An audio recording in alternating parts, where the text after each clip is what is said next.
Good morning, everyone. I'm now going to call the meeting of the Standing Committee on Government Operations to order. Would anyone like to offer a prayer or reflection this morning, or do we consider ourselves sufficiently covered by AOC's prayer? Seeing no interest, we'll skip that item. Review and adoption of the agenda. Can I get a motion to approve it, please? Moved by Ms. Reed, thank you. Declarations of conflict of interest. Anyone? Seeing none, thank you. Public matters today before committee. We've got the clause-by-clause review of Bill 12, the Business Day Statute Law Amendment Act, and a presentation from Kevin O'Reilly with Alternatives North on the NWT Heritage Fund Act statutory review. So with no further ado, we'll get into the clause-by-clause. So my name is Julian Morse. I'm the MLA for Frame Lake. I'm chair of this committee.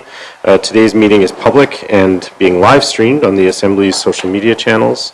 Before we begin, I would like to remind everyone to direct all comments and questions to me as chair. A technician will be turning on the mics on and off, so please wait to be recognized before speaking. This helps keep the meeting organized and running smoothly.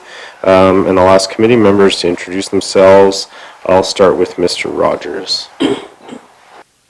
Thank you, Mr. Chair, and welcome everyone. My name is Denny Rogers. I'm the MLA for Inuvik Boot Lake. Good morning. Thank you for coming and joining us this morning. My name is Kate Reed. I'm the MLA for Great Slave. Good morning, MLA. My name is Jane Wayallen Armstrong, MLA for Mofi, Clito Region. And I see somebody over there.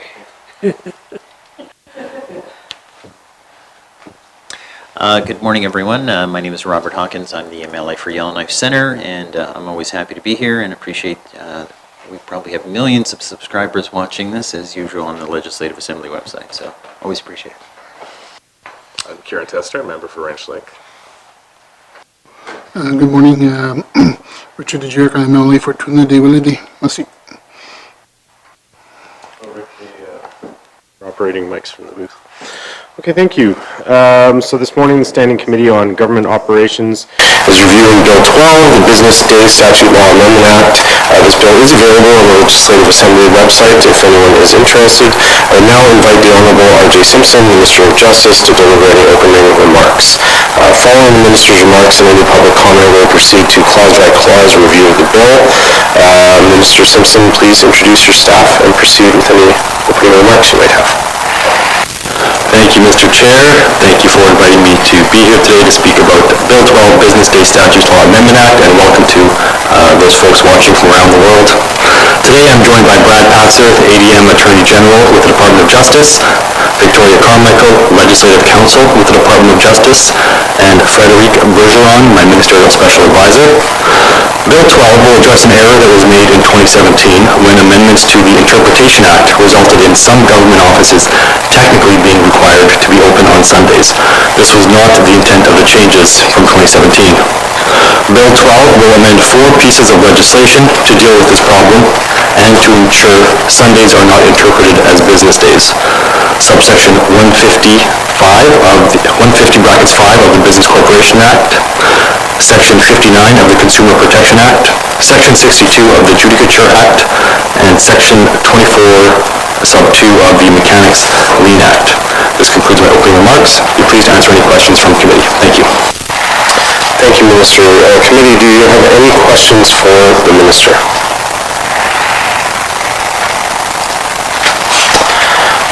Are there any questions from the public from the floor for the Minister? I would say it again, but it's quite clear that there are not.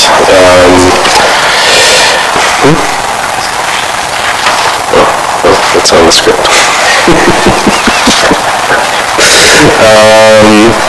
Does committee agree to proceed with the clause-by-clause review of Bill 12, the Business Day Statute Law Amendment Act? Thank you. We will defer the title of the bill until the end and begin with consideration of the clauses. So Clause 1, shall Clause 1 carry? Agreed? Thank you. Clause 2, shall Clause 2 carry? Yes. Agreed. Thank you. Clause 3? Thank you. Clause 4? Thank you. We will now return to the bill number and title, Bill 12, Business Day Statute Law Amendment Act. Shall the bill's title and number carry? Agree? Thank you. Does committee agree that Bill 12, the Business Day Statute Law Amendment Act, is now ready for consideration in committee of the whole? Mr. Hawkins. Thank you, Mr. Chairman. After that robust work and review we've done, I think I'm prepared to move a motion. I'll say I move that Bill 12, the Business Day Statute Law Amendment Act, be reported to the Assembly as read for consideration in committee of the whole. Thank you. The motion is in order. To the motion? Question has been called. All those in favor? All those opposed? The motion is carried. Bill 12, the Business Day Statute Law Amendment Act, will be reported to the Assembly as ready for consideration in Committee of the Whole. Thank you, Minister, and thank you to your officials. Members, we will take a very brief recess before proceeding to the next item on the agenda.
Okay, I'm going to call the order, folks, order. I'm going to call the meeting back to order. We now turn to committee's ongoing statutory review of the NWT Heritage Fund Act. We are joined this morning by Mr. Kevin O'Reilly on behalf of Alternatives North. Mr. O'Reilly, please proceed with your presentation, and we'll then go to questions from committee members. Great. Thank you very much, Mr. Chair. I'm pleased to be here on behalf of Alternatives North. I did submit a PowerPoint presentation, so I'd like to work my way through the slides for about 20, 30 minutes and then leave some time for questions at the end, if that's all right. So the second slide gives an outline of what I'd like to try to cover today, a little bit of background on Alternatives North, the work that we've done on a Heritage Fund, and then look at how the Heritage Fund and legislation could be improved in our view. I'll draw a few conclusions and then make some recommendations for you. So on to the next slide, and I'm going to work through the background stuff fairly quickly, and I'll assume that you've all read it.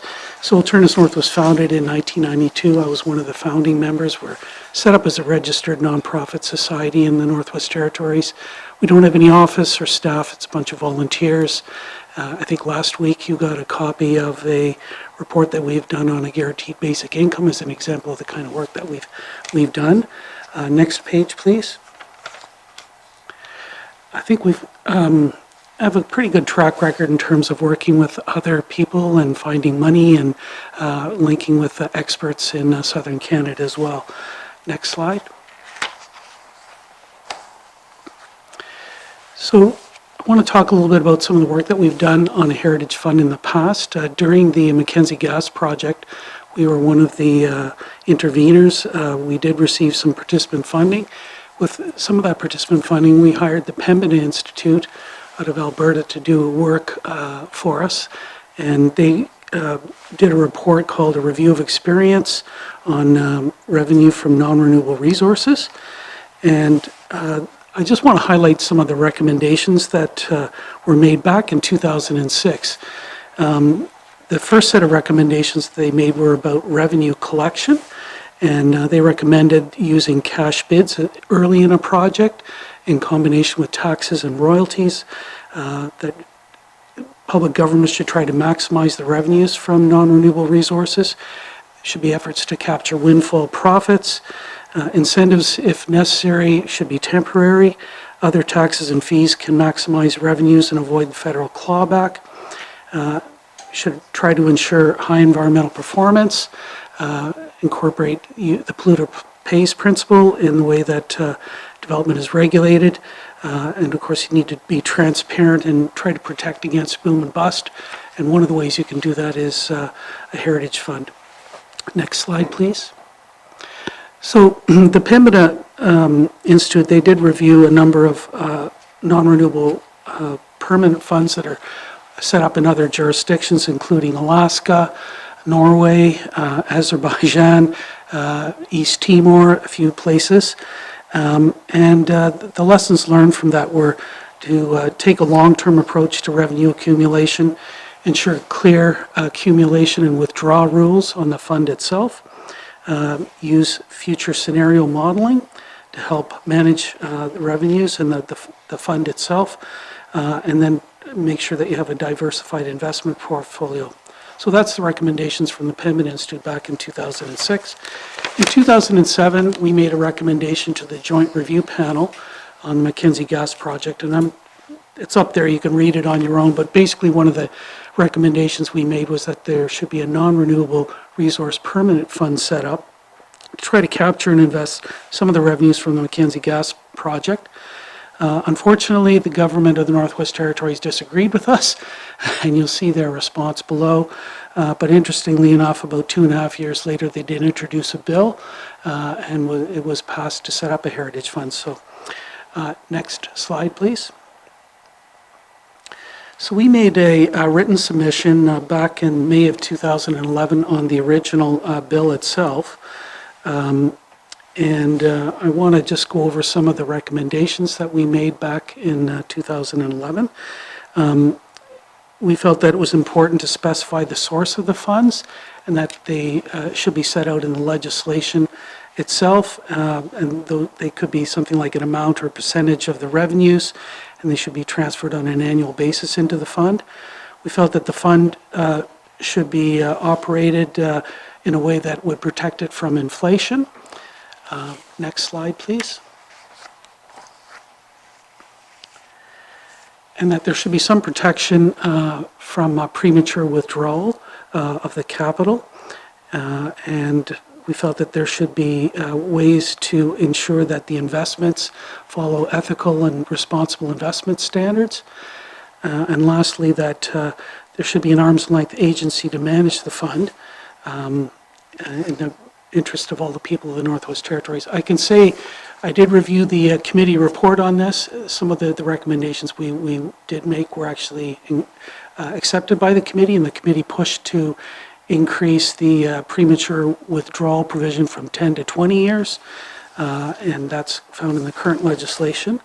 And there was an effort to actually incorporate a purpose into the bill, which was not present. So the committee did good work on this back in 2011 in reviewing the original legislation. So the next slide here deals with some of the issues that we raised with you back in September as you were embarking on your 10-year review.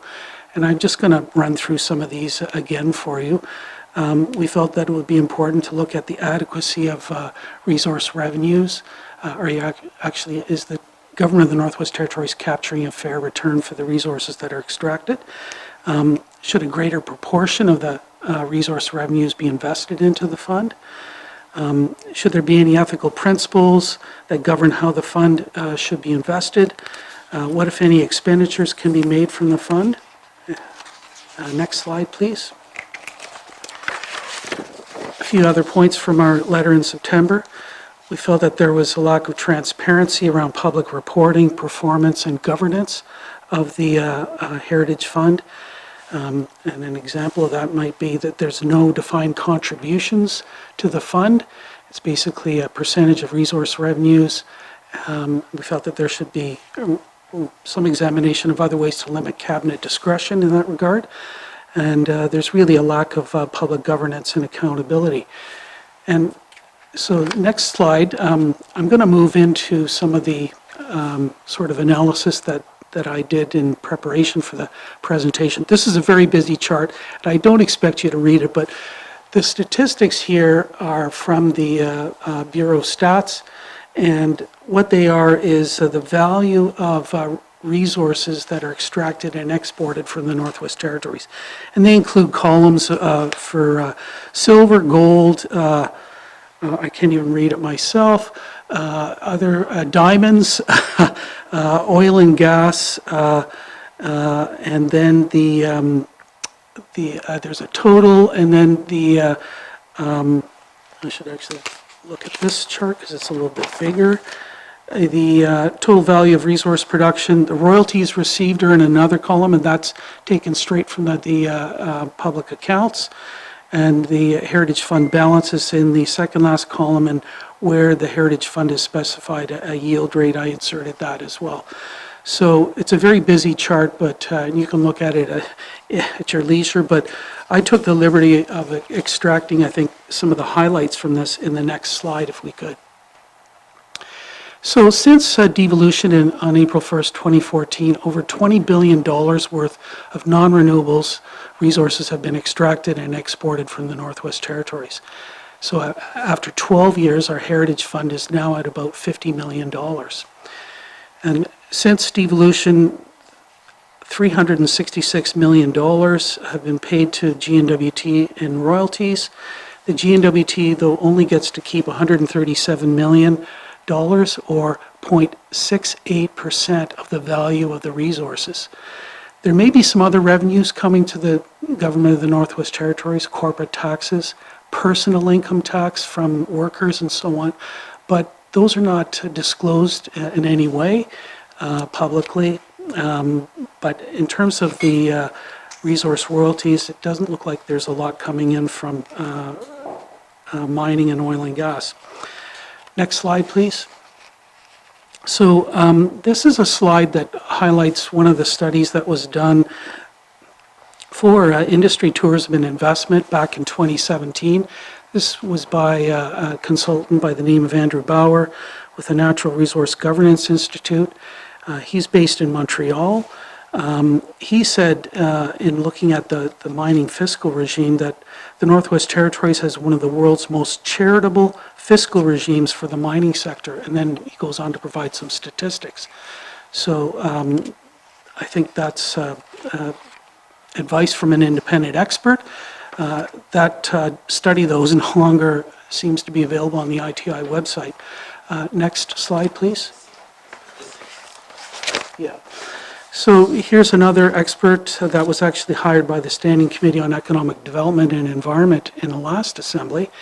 Don Hubert works for a consulting company called Resources for Development. They do very interesting work. They will not work for the private sector, but they will work for governments and indigenous governments in providing advice around the world on how to capture revenues from non-renewable resources and make sure it's invested and used wisely. So his observation on of the Northwest Territories was that it sells its non-renewable resources more cheaply than most other jurisdictions in the world. That's a direct quote from his report. And it is available on the, because the report was tabled in the House in September of 2021. The next slide, if I can, this is about the performance of the NWT Heritage Fund, and very small figures, but I'm sure your clerk can help print that out in larger font if you ever need it. But I took these figures straight out of the annual financial statements of the Heritage Fund, and those are found in the public accounts, buried in section 3, I think, of the public accounts. And then I got some figures related to the Consumer Price Index for Canada and Yellowknife, and those came from the NWT Bureau of Stats. So on the next slide, I draw a few conclusions, I think, from that table for you. The net return on the Heritage Fund has fallen below CPI for Canada in 9 of 12 years of its existence. The NWT Heritage Fund is likely losing value against inflation. The Department of Finance consistently overestimates the value of the contribution to go into the Heritage Fund on an annual basis through annual budgeting. And if their original estimates were accurate or were actually guided the funds that went in, there'd be about $22 million more than the current balance if those estimates were correct. The Department of Finance, for a number of years, used a placeholder amount of $7.6 million to go into the Heritage Fund. I checked the budget, the main estimates that were tabled in the House last week for you, and the placeholder's gone down a little bit. I think it's now $6.1 million, but even that doesn't seem to be very accurate when you compare it to the year end for the current year. It's projected to be $482,000. So the Department of Finance seems to overestimate the amount of money going into the Heritage Fund on an annual basis. I would also observe that the contracted fees to manage the Heritage Fund have gone up by 71% over the last 5 years. Next slide, please. I want to move on to some observations about the transparency and accountability. And the rules for investing the Heritage Fund, those are set out in the regulations. And I'm not going to read this for you, but basically the money can only be put into government bonds, banks when they issue bonds, or and foreign-owned banks. There's a whole bunch, some rules around this.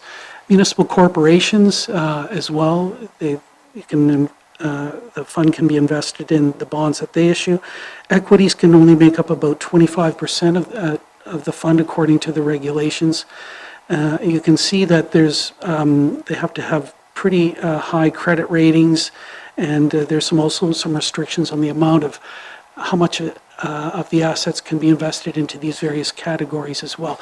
All of that to say, the regulations set out how the money can be used. It's very, very risk averse, and doesn't seem to yield a very high return. But next slide, please. In terms of transparency and accountability, the only public reporting that's done on the Heritage Fund is through the public accounts, Section 3. No reports appear to have ever been tabled in the Legislative Assembly, even though it's required in the legislation. I couldn't find any, and it never happened in the 8 years I was in MLA. There's no reporting on the actual investments or performance, other than an occasional attempt to calculate the rate of return in the financial statements. There's no publicly available planning and accountability framework other than a general document that was prepared by the Department of Finance back in 2016. Accountability really comes through the annual budgeting process, and by practice, Cabinet has decided that 25% of GNWT's portion of resource revenues will go into the Heritage Fund, and as I said, that's done through the annual budget. So the Financial Management Board, which is essentially all the members of Cabinet, is the governing body, but since April of 2019, the management of the fund has been contracted out to CIBC Wood Gundy. Next slide, please. So here's some conclusions that we've drawn in terms of the Heritage Fund. We don't believe that we get a fair return for resources that are extracted from the Northwest Territories. Royalties have not changed in any significant way since devolution in 2014. We don't believe that the Heritage Fund is going to provide for intergenerational equity with a current rate of growth, and that's one of the purposes, or the purpose of the Heritage Fund, in fact. GNWT doesn't seem to do a very good job in predicting resource revenues and the Heritage Fund contributions, and that table, I think, illustrates that quite well. The value of the Heritage Fund doesn't seem to be keeping pace with the rate of inflation. Next slide, please. We don't believe there's very much in terms of transparency and accountability for the Heritage Fund beyond the annual budget and the public accounts.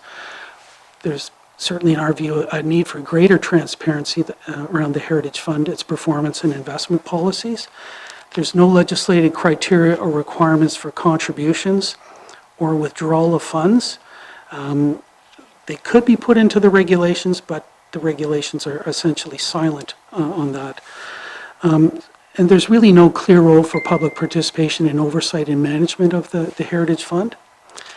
So a few recommendations now in the last couple of slides, or 3 slides to tie this up for you.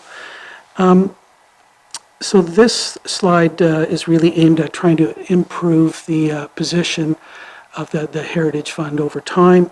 We believe that royalties and taxes on minerals and petroleum need to be increased to make sure that we capture a fair share of for the Northwest Territories residents. We believe that the contributions to the Heritage Fund should be increased to at least 50% of the retained resource revenues, and that amount should be set in legislation to reduce cabinet discretion, rather than do it on an annual basis through budgeting. We believe that GNWT needs to improve its ability to predict resource revenues, and that the performance of the Heritage Fund could be improved probably by loosening the investment policies. And that would require accepting more risk over the long term, but we also feel that the investments need to be guided by good ESG standards, that's environmental, social, and governance standards, and I'm sure you've heard of ESG before. That's widely used now in the investment and financing world as a way to try to encourage ethical and sustainable investments and financing. And we believe that there should be a long-term investment strategy developed for the Heritage Fund, and that it needs to be made public. Next slide. So some recommendations around transparency and accountability. We believe there should be some mandatory annual reporting, and that reporting should include an assessment of the performance of the fund, full disclosure of the actual investments that are actually made. I don't know if you actually know where the money is right now. There should be an annual public meeting on the fund and its performance. And the planning and accountability framework should be made public if there is one that exists. I noted in the annual, the financial statements, they're signed off by the secretary, essentially the secretary to the FMB, and they do mention that they have policies in place, but I'm not sure if any of those have ever been disclosed publicly or even to yourselves. We also believe that there should be an independent expert panel established to provide some oversight on the fund, and that they can and should provide their observations and recommendations in each of the annual reports, and that government should respond to those right in the annual report, similar to what happens with audits that are carried out through the Office of the Auditor General. Next slide, please. A few more recommendations on transparency and accountability. We believe it's important to continue to do the 10-year reviews. This is the first review that's ever been done. It's a couple of years late, but I think we also believe that it would be important to make sure that there's an external component, or that the review itself is actually carried out externally, not just by a committee or MLAs. We believe that there should be some ESG screens on the way the money is invested. And we believe that there should be the 20-year freeze on the use of the public funds needs to be maintained to make sure that, and there should be, though, a way to develop the criteria for the use of those funds over time after the 20-year freeze comes off, and that you now have about 8 years to develop a process that would allow for some public input into the development of those withdrawal criteria. And that's it, Mr. Chair. I want to thank you very much for the opportunity to present to you, and happy to try to answer any questions that you might have. Okay, thank you very much for the presentation. I'm now going to turn it over to committee members for questions. I have Mr. Hawkins up first. Thank you, Mr. Chairman. I want to say I appreciate Alternatives North's presentation. In particular, I want to say I really appreciate the work that Mr. O'Reilly's put into this. And I'm often like to use occasions like this to say, you know, despite what he might think sometimes, I think we're politically closer on some issues, not all, than he probably believes we are. So I want to stress that. Because I think this is a good occasion to remind him that I see some things very similar, and we shouldn't be afraid to also see things differently. As far as, I won't go down memory lane too long, Mr. Chairman, but what I would say is I remember, because I was there in the inception of the process, I remember fighting for 20 years, and it was a fought one, barely, which is, there was an interest at the time of much shorter times. It was for members, and including the public, it was to be in advance of the Mackenzie Valley Pipeline, thinking about the old proverbial count your chickens before they hatch situation. And in some ways, you needed this mechanism in place before it started. So whether it was perfect or not, you know, good was more than acceptable than perfect, because I didn't think we'd get to perfect, and hence we may have lost it all. So I remember the graphs of, you know, the millions that were being flooded into the north based on what was currently going on and what would future going on. And it's unfortunate, but the future didn't play out as predicted. And lastly, Mr. Chairman, and again, I said I wouldn't spend too much time going down memory lane with respect to where the funds get directed and whatnot. There was a lot of robust conversations, not strictly by myself, but many members included, to ensure this wasn't a slush fund for the finance minister at their will, without, you know, constantly, you know, the old cornerstone or keystone of what its success would be is about providing long-term benefit for all Northerners. And what that looked like, I'll tell you, I don't remember, but I frankly, like specifically saying it would be dedicated to, say, roads or healthcare education, but I do remember people saying we need it far enough down the road, it makes some money, don't steal from it, and don't play with it, let it invest, and then we'll address it. So maybe now is the time to put a reminder as in why it's there, as in the sense of the purpose or how we manage it. But I just want to highlight the recommendations. I think I agree with almost, I wouldn't say all of them, but I'd certainly say I agree with most of them. I would, bless you to the colleague who just sneezed. I think maybe my first question really would be is to start off with, I appreciate you highlighting ESGs as a comment. They are the current standard that weren't there before. We just did that. People did that because they felt good. Now it's like an open standard that most people are subscribing to. Hopefully the Trump regime will kill that principle or interest in those areas. But what does the presenter mean by loosen investment policies? We'll start with that because I'm curious what that means. Thank you. From his point of view. Thank you. Mr. O'Reilly. Yeah, thanks. Well, loosen investment policies, the way that the Heritage Fund can be used is set out in the regulations. And look, I'm not a finance guy, I'm not a lawyer, but I had the one slide there that indicates that the kinds of investments that can be made are very risk averse. It's basically bonds that are issued by governments, banks, municipal corporations that have very high credit ratings, and only 25% of the fund can be put into equities, and there's some rules kind of around that as well. So look, I get that people want to make sure that the money is not put at risk, but I think the regulations and ways of investing are so strict that the rate of return is not yielding even what CPI is, or inflation. So the value of the fund is losing, the value of the fund it's losing against inflation over time. And I think that needs to be corrected to at least maintain the principle. So I think that needs to be one of the investment policies, or what drives this is that you want to at least keep pace with inflation, maybe even make a little bit of money on this. So loosening it, well, look, I'm not a finance guy, but get yourself some expert opinion that can give you some advice on how to reduce the restrictiveness of the regulations to allow for you to at least keep pace with inflation. Get some advice on that. I'm not the guy to provide it, but I think we need to at least maintain the value of the fund. Thanks, Mr. Chair. Thank you. Yeah, and committee had a presentation 2 presenters ago about the fund where they were highlighting the performance of the Australia and New Zealand's funds, are both kind of the gold standards that are being referred to these days, that are hitting 10% a year of return.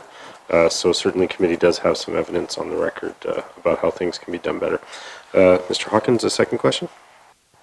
Thank you. I was going to comment on that, but I think that's good information as a reminder. I just want to say one thing that, just to wrap up, more of a comment, Mr. Chairman, unless the presenter wants to comment back, that is, eventually there may become a time, and I'm referring to short term, not 10 years from now, we may want to start reflecting as why do we have a fund? And I'm referring to the savings or the investment portfolio question. And that really speaks to the question that keeps coming up, which is if we're not making enough money. Now, I wholeheartedly believe in the Heritage Fund, and I believe in the principle of why we created it, but we have to find a way to for it to make money. So governments are inherently risk adverse. We all know that. It's all run by lawyers and accountants behind the scenes, and if you're involved in consensus government, you also know it's also run by the bureaucracy. So, the political leadership on this is really tough in the sense of seeing where it is. I guess the question is, what would be a reasonable, strong return, even to ask the question, why do we maintain the fund?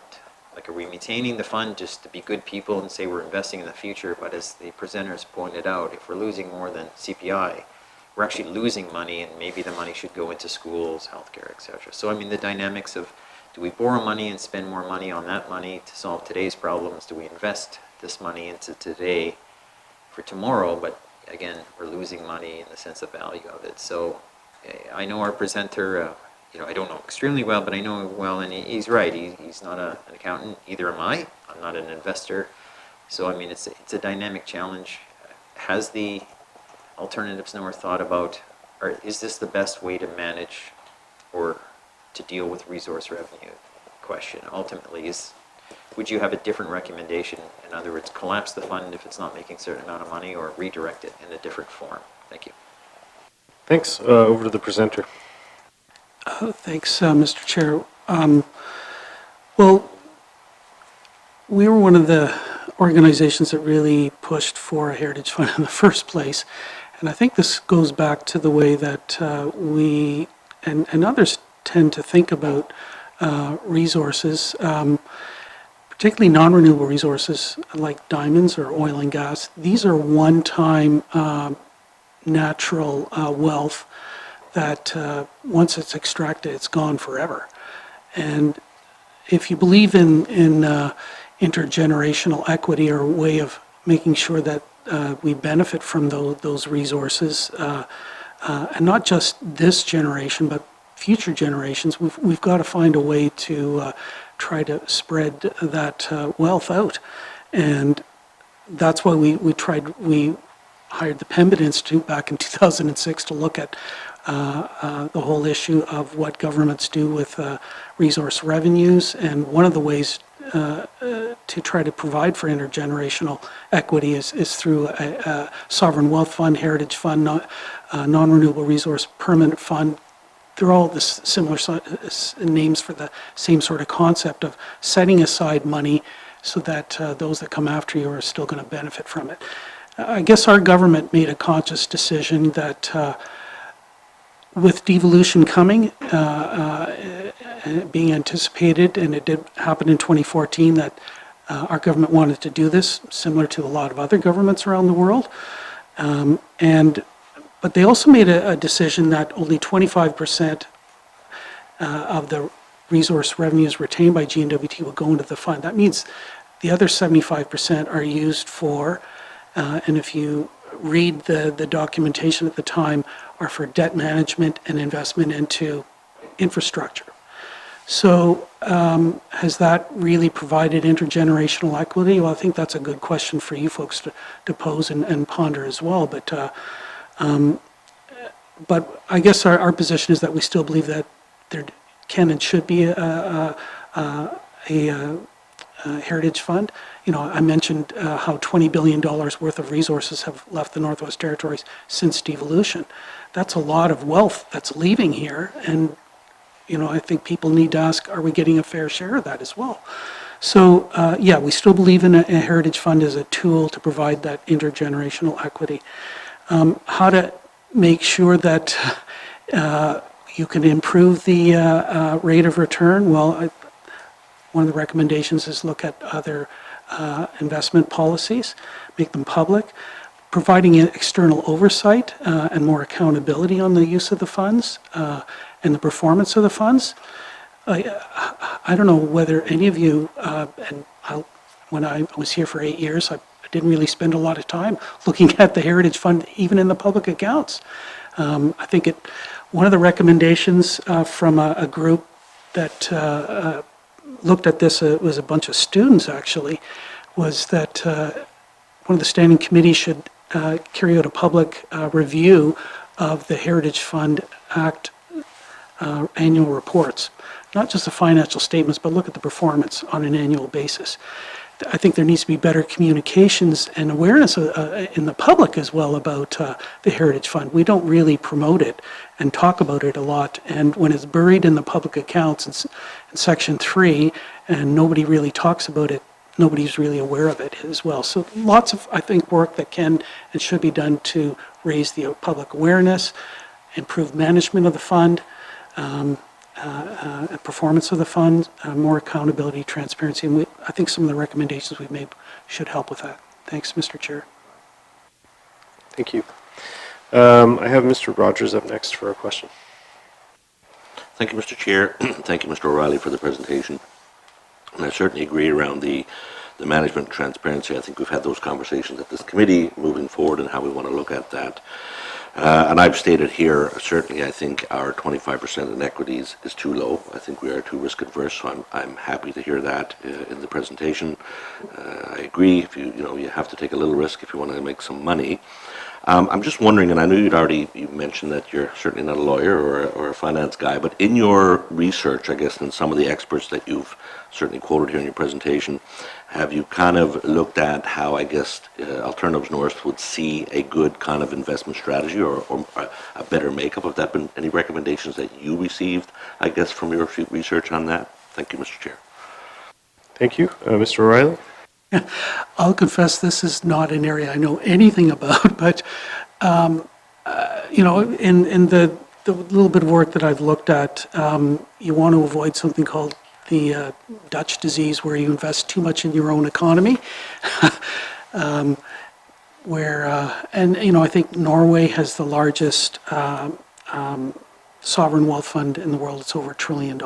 They've done an excellent job at managing their oil, as a resource, a public resource, but they did it through a couple of different mechanisms. They had state ownership, which doesn't happen in Canada often enough, in my humble opinion, but that's we can have that discussion outside of the room at some point.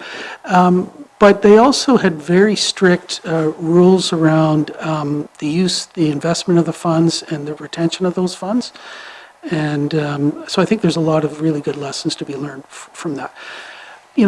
Beyond that, I'm not a finance guy, and I think you're best to look to some other folks to give you better advice. But when it's not meeting CPI over time, there's a problem there. And I think they tried to, I want to give the Department of Finance some credit. It was, managed off the side of somebody's desk once in a while. Then they contracted it out to CIBC Wood Gundy. Maybe the rate of return has improved, but then now you got management fees to worry about. So there's trade-offs there, but surely we can and should be doing better. But I'm not the guy to give you that advice, sorry. Thank you. Mr. Rogers, do you have a follow-up question? Yes, thank you, Mr. Chair, and I appreciate this. And get into bonds versus equities versus T-bills. Of course, that's a conversation to have with whomever we decide manages this fund and moves it forward. Just a quick question around ethical investments, and this is always a tough one, because if you look at, for example, tobacco stocks are widely prized by a lot of investors because of their dividend yield, and their, but is that, does that get canceled out on ethical investment or others? So I guess it kind of depends who you're speaking to or which group you're speaking to on ethical investments.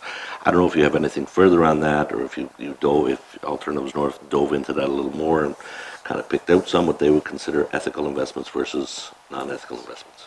Thank you. Thank you. Mr. O'Reilly. Thanks, Mr. Chair. Yeah, I think we talked a little bit about this in our submission back in 2011. Suggested that I think there was some thinking about, maybe not investing in tobacco, arms manufacture, things like that. And I did see in some of the work that was done by the Pembina Institute that the Norway Permanent Fund, pension fund, decided to take its money out of Barrick Gold because of its environmental and human rights track record, a Canadian mining company. They decided to divest of Walmart as well because of their labor track record. So, and I know that a portion of their permanent fund has stricter ethical investment rules and environmental considerations than most of the funds, so that they kind of portioned off a portion of their fund and use it for trying to promote greater sustainability. Our fund is still pretty small, but I do think if we're going to start to put more emphasis on equities, then I think you want to make sure you need to at least be transparent, and that means disclosing what, if there are any rules around it. And if you don't have any, be honest and just say that. But I don't know what the rules are around the investment in the equities. I don't know what the money's into. We don't know how much is in different kinds of bonds with different governments, banks. We don't know how much is in equities and what equities. Don't know, because it's not transparent. That's not a good place to be. So whatever the policies are, make sure they're transparent and provide greater accountability. And then if people want to change them, at least know what they are. We don't even know what they are right now, and that's a problem. Thanks. Thank you. I have Mr. Testart next for round one. Thank you, Mr. Chair, and thank you for the opportunity to speak as a non-member of the committee. Mr. O'Reilly and I think we see eye to eye on the Heritage Fund. We worked on this in a previous assembly. We probably differ on the finer points of the mining regime, as we need to maintain a competitive advantage in the north to offset our weaknesses in infrastructure, power, and other things. So favorable taxes is one way we do that, and also the regime currently doesn't collect every economic benefit we get from the mining industry. Putting that aside, how we manage the Heritage Fund is the topic of the day, and it's not being managed well. I agree that transparency is critical and very absent here. I'm curious if you could speak to why, through your efforts to see it tabled in the House, as the legislation requires, why that was not done, and if you or Alternatives North received any, have heard from the Department of Finance on why they don't table the annual reports. Thank you. Thanks. I'll turn it over to Mr. O'Reilly. I'm not sure if you saw, Mr. O'Reilly, when we did have the finance minister in front of committee a few months ago, her answer in part to this question was it's reported through the public accounts, and that is the public reporting. So that was her response at the time, just to give you some context. Thanks. And over to Mr. O'Reilly. Yeah, no, thanks. I guess to be fair, I don't think I really pursued this as much as I should have when I was a regular MLA, but digging around, looking at the legislation again, it is supposed to be consistent with the Financial Administration Act that placed some additional restrictions on it. There is a planning and accountability framework that was developed in 2016 in conjunction with the Financial Administration Act, and the annual report section of that planning and accountability framework. I'm just going to read a couple of things in here, because this is the rules they're supposed to be following. So the annual report is, quote, this comprehensive report contains analysis of the activities conducted throughout the year, both financial and non-financial. In accordance with the FAA, the annual reports are tabled in the Legislative Assembly. The content of the annual reports, quote, must, quote, include management discussion and analysis providing an overview of the previous year's operations and how the year will influence decisions in the future. Those are quotes. That's not me making this up. This is from the Planning and Accountability Framework. Well, when I looked at the annual report such that it is, it's basically a set of financial statements. There's a management statement at the front of the annual reports. It's cookie cutter because it appears year after year. It's signed off by the in this case, the latest one by the Deputy Secretary Financial Management Board. It just basically says the statements have been prepared in accordance with Canadian public sector accounting standards. The Heritage Fund's reporting systems are achieved through the use of formal policies and procedures, careful selection of employees, blah, blah, blah. There's nothing in here about performance. There's nothing in here about how the year's activities are going to influence the way the fund is managed in the following year. There's nothing in here about that.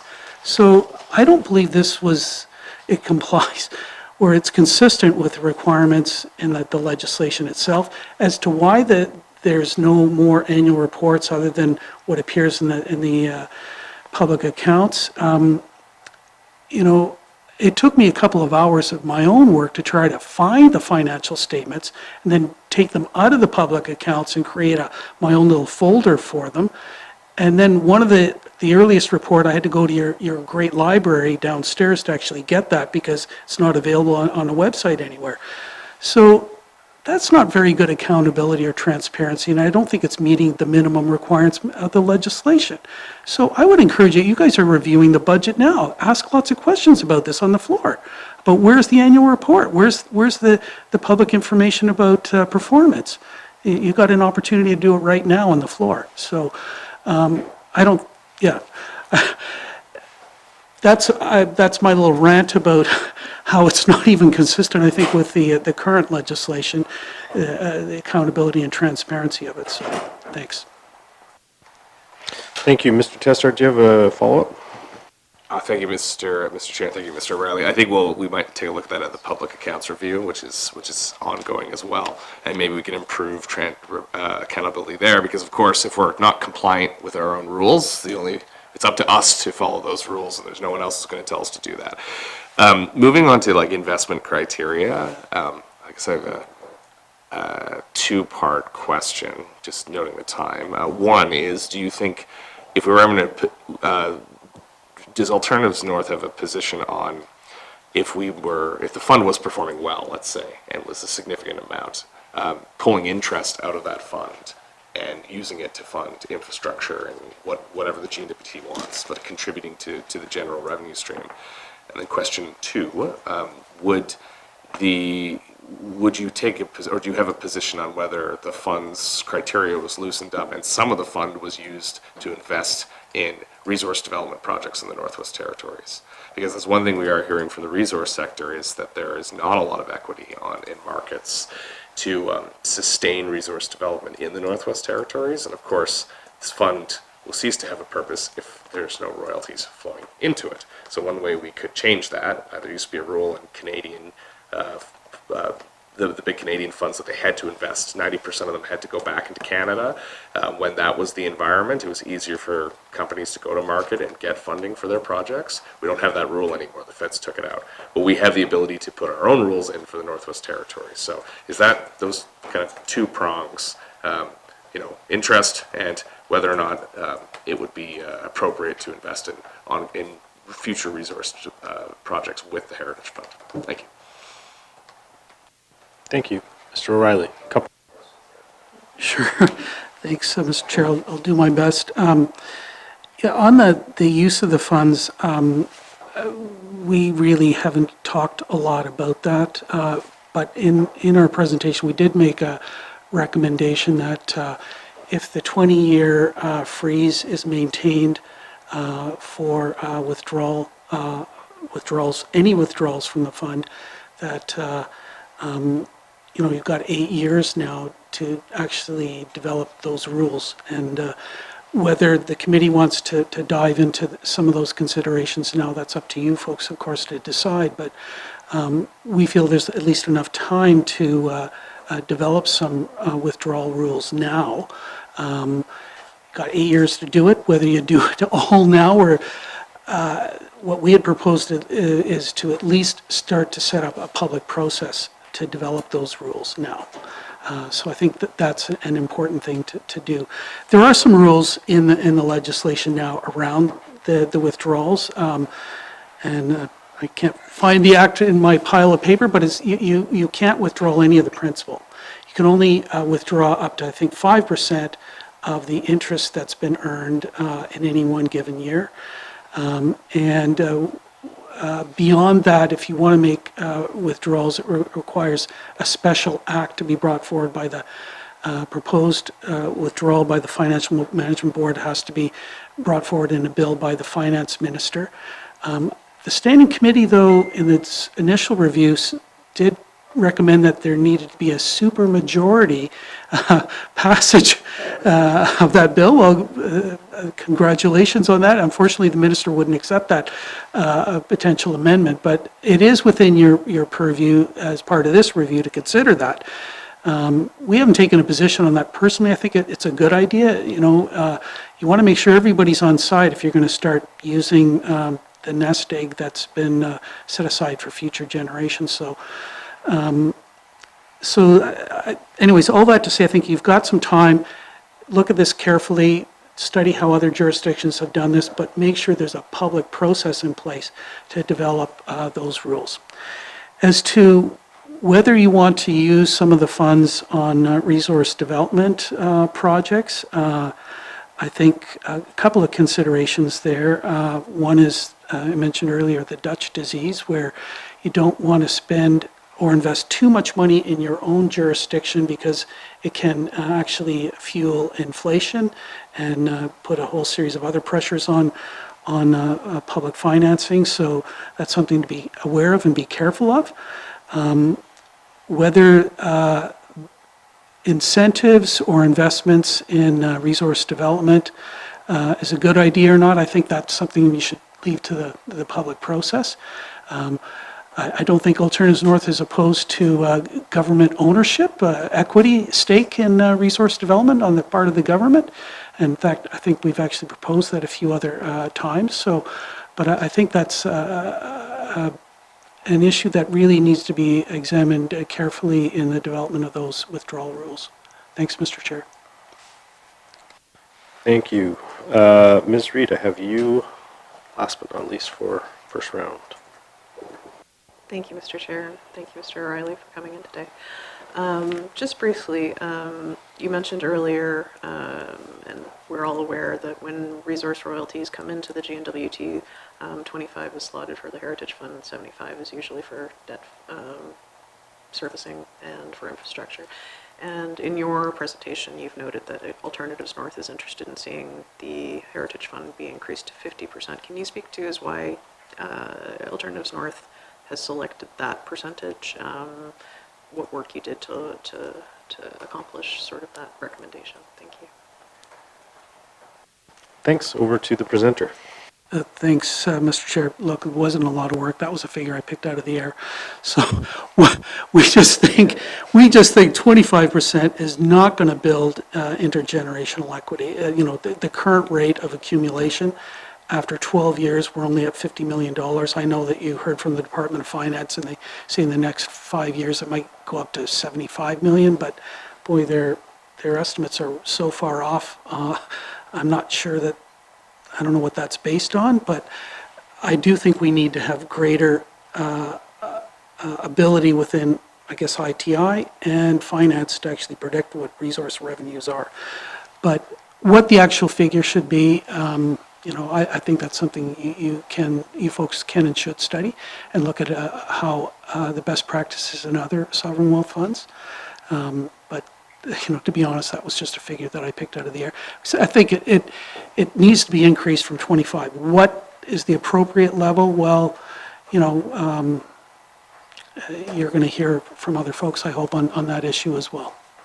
Thanks. Thank you. Do you have a follow-up, Ms. Reid?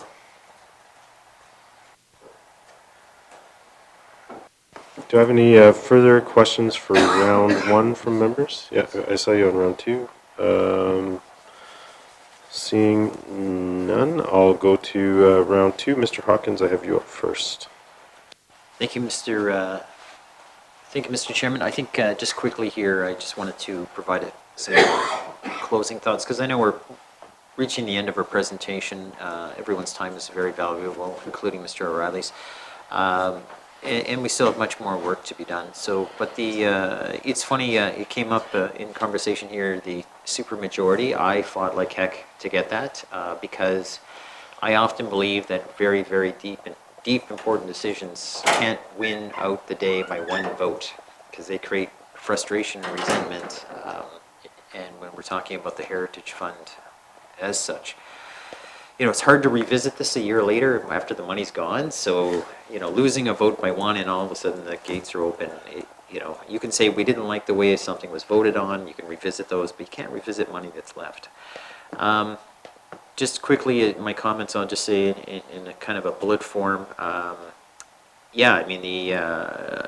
I believe all resources should, money that's available should be going into it. Is 100% of our pot of the money right? I think in some ways I believed it was. But I also recognize at the time of, as we reflect back, I also recognize at the time one of the big issues I was worried about was debt too. So do we allow debt to continue to control, proceed in the manner, I don't want to say out of control, but proceed in the manner it is? So I think that's a good question to struggle with. The unaccountability of the resource revenue once it hits the general revenues is frustrating, I mean, to me. So could we lock it in for another 20 years? I don't think it's a bad question. Could we lock it in for a longer period of time?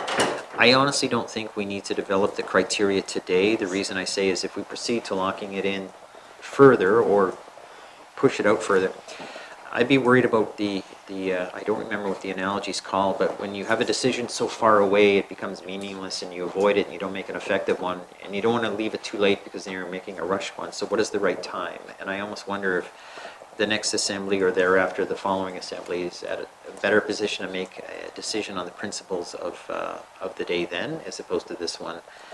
But I don't disagree with the principles of thinking about it either, and I would also stress we shouldn't be afraid to talk about it. And I certainly would say that I agree that we should probably look at some more, we'll call it performing funds.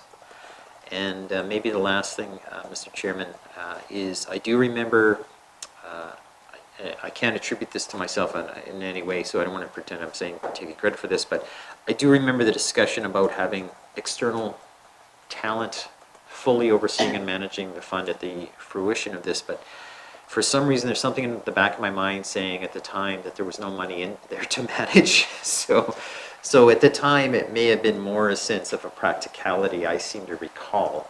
So why hire people in oversight and set up this enormous infrastructure if there's not a lot of money?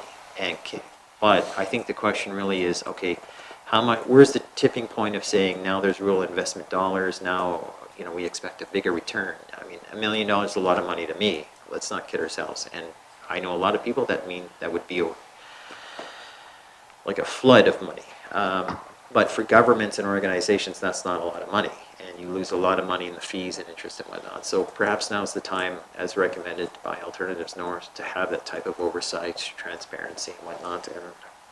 And oh, sorry, one last comment of observation is that, although not a problem for today, but I certainly think within the scope of today, we all know of the debt clock, or we should have almost like a heritage clock, and let people know what their public heritage looks like, on a link on the finance website, so then they know, are their resources going? And maybe even on that webpage, I could say the principles of the Heritage Fund is opening up for discussion and things of those general bullet nature. It doesn't have to be I'm describing it as a 20-page web page. It could literally be just a simple open up and see the principles of the Heritage Fund, when it's coming up due, how much it's making, things like that. And at least the public trust it on the minimum of transparency, can see it either growing fast, growing slow, at least where it is, and people know where their the future intergenerational nest egg is sitting at. And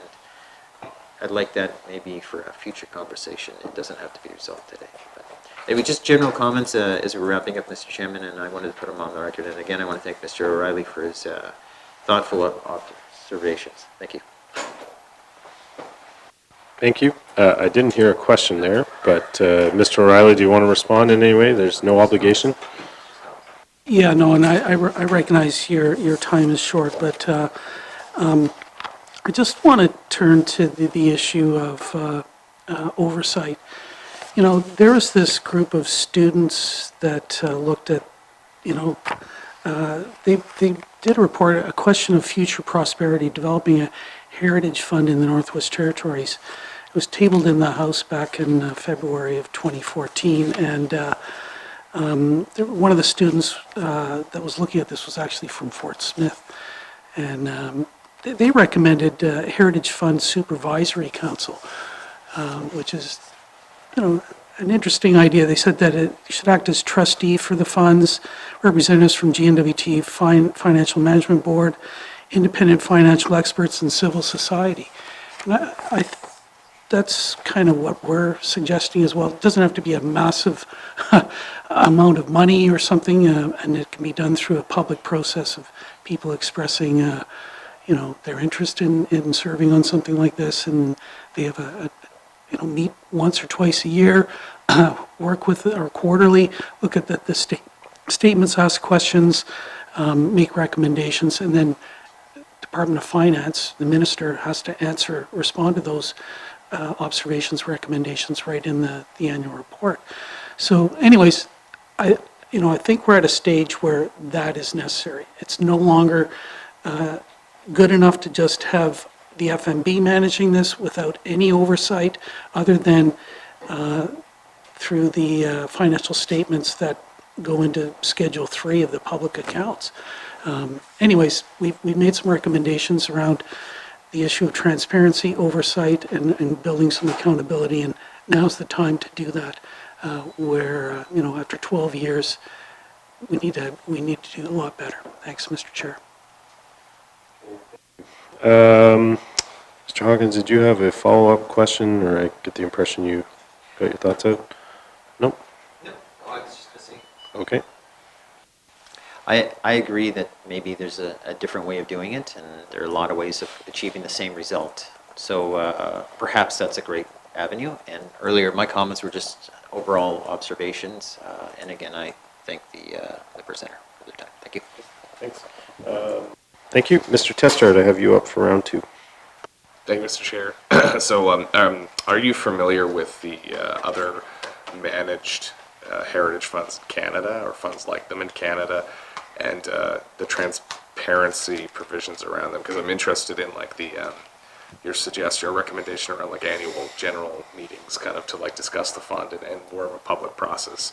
I know Alberta has a very large, formerly a very large heritage fund. It's been significantly diminished to pay for other things, but how are the transparency provisions in these other funds compared to ours? Thank you. Thanks. Mr. O'Reilly. Yeah, thanks, Mr. Chair. I confess I haven't really spent a lot of time looking at that, but I did, in the Pembina report, it did say that the Alberta Heritage Fund, such that it is, it was capped for a good number of years, so there wasn't money going into it, but at one point at least it was managed by a standing committee of MLAs. All parties were represented. They were the ones that were providing direction and so on. There was public meetings held about its management and performance across Alberta. It was a subject of some pretty hot discussion and conversations, as I understand. So, I'm not sure we need to go to that extent, but there needs to be a role for the public in at least better understanding what the Heritage Fund is and its performance and what's happening with it. And having financial statements buried in Section 3 of the public accounts is not going to do it. You cannot find these easily on the Department of Finance website. There's nothing about a Heritage Fund easily found on the Department of Finance website. There needs to be a standalone web page where this stuff is made publicly available. And in our presentation, we recommended an annual public meeting as a way to do that. That could be done virtually, I think it's beyond the point where we need to create greater accountability and transparency. Thanks, Mr. Chair. Thank you. Mr. Testard? Thank you. Such as it is, the government's taken a position to disclose the performance of the fund in the public accounts. We do have public accounts hearings. Do you think those are sufficient? Obviously, we didn't. This latest one, there wasn't as much focus on it. But let's say we have another hearing specifically about the Heritage Fund, or that specifically references it, provides questions around it, and responses from the Comptroller General. Would that satisfy some of Alternatives North's concerns around that need for an annual meeting? Thank you. Thank you. Mr. O'Reilly? Yeah, thanks, Mr. Chair. I guess I'm going to answer that maybe a couple of different ways.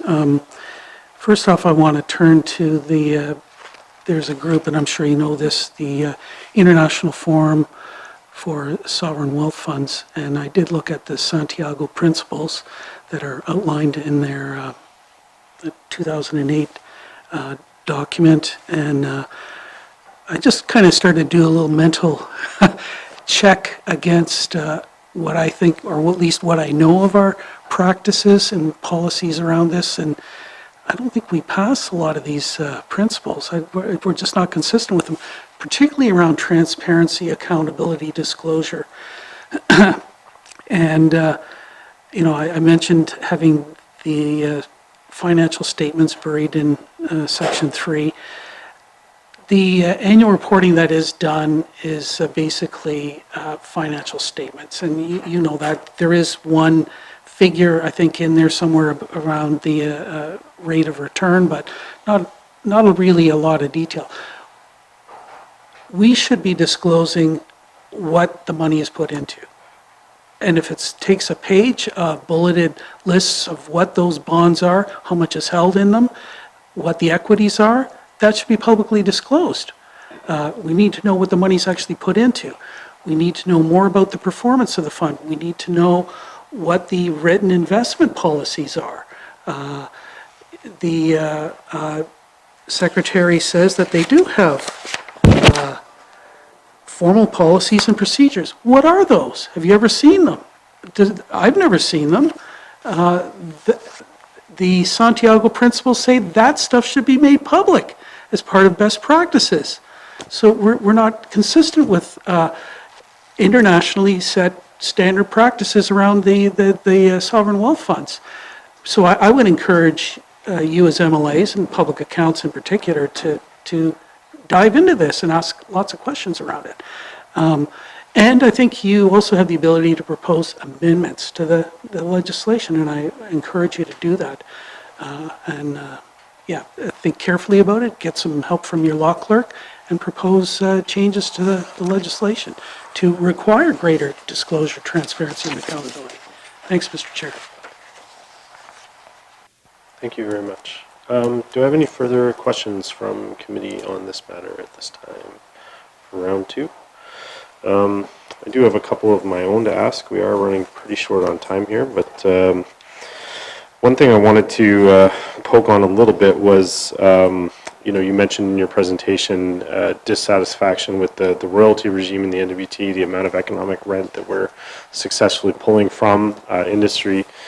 And I would just note, in this budget, the royalties have dried to a complete trickle this year, which is pretty concerning. And of course, the big producing mines are starting to wind down, and haven't seen indication that a new one is looking to open just yet. I mean, there's definitely some projects potentially on the horizon, but nothing set in stone just yet. No pun intended. But I guess to get to the question, I mean, I know that there was quite a bit of work done by the previous assembly on royalties. The government released a couple different discussion papers. Committee held briefings of their own. None of it seemed to result in significant change to the royalty regime. I'm wondering if you, considering your experience as a previous member, have any advice for committee on how we might actually make some headway on this, or if you think it's even possible to make headway, considering the various different perspectives that were collected when we last reviewed royalties, which was quite recently. Thanks. Yeah, that'll really get me going, but no, thanks for the question, Mr. Chair. As I understand it, the department is working on regulations to help implement the Mineral Resources Act. The Mineral Resources Act was passed 6 years ago, and as I understand, there's going to be 2 phases of regulations. The first phase, not even going to deal with royalties, as I understand it. I think it's going to be in the second phase, but I've yet to see a real plan for and a schedule for how the Mineral Resources Act is going to be implemented. I've seen a few attempts at that. There might have been something in the discussion paper, though, I think policy intentions paper or something that was released in August of 2023. It's time to get that updated. Like, I don't know what the schedule is anymore and when and where royalties are going to be dealt with. Oil and gas, probably not going to happen very quickly, and there's not a lot going on in that sector right now. But on the mining front, I think you want to have that sorted out. As I understand it, there seemed to be some appetite for a minimum royalty on mining to make sure that there would be something captured, even in the early life of a mine, and then to do some kind of hybrid model that would allow for different kinds of things to be written off, including costs related to